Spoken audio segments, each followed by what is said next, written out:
Dat we het eigenlijk zagen aankomen al zo lang geleden van we gaan ooit deze kant op.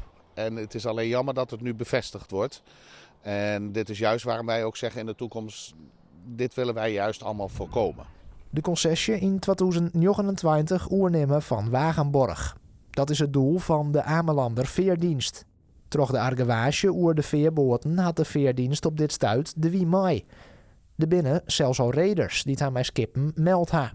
We hebben zelfs al foto's gekregen van een bestaande boot en meerdere. En waar zelfs boten uit de vaart zijn gehaald van is dat niet wat voor jullie? En dus ja, de gesprekken lopen al. Dus dat is best wel leuk. Uit een Jedderhoden enquête bleek dat een grote meerderheid van de Amelanders wel wat zucht in zijn eigen veertzienst.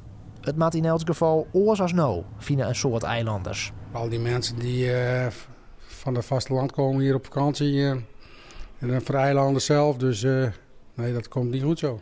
Voor de eilanders ook. Als je naar het ziekenhuis moet of je moet een afspraak hebben aan de wal, ja, je komt nooit meer op tijd. Dus dat is gewoon een drama van het hele eiland. Hoe de Amelander Veerdienst het correct houdt is nog net duidelijk. Waar moeten wij voldoen? Wat voor voortstuwing? Elektrisch, waterstof, ga zo maar door. En dan komt 2029 heel snel dichtbij. Gewoon eilanders binnen wel heel duidelijk in haar oplossingen.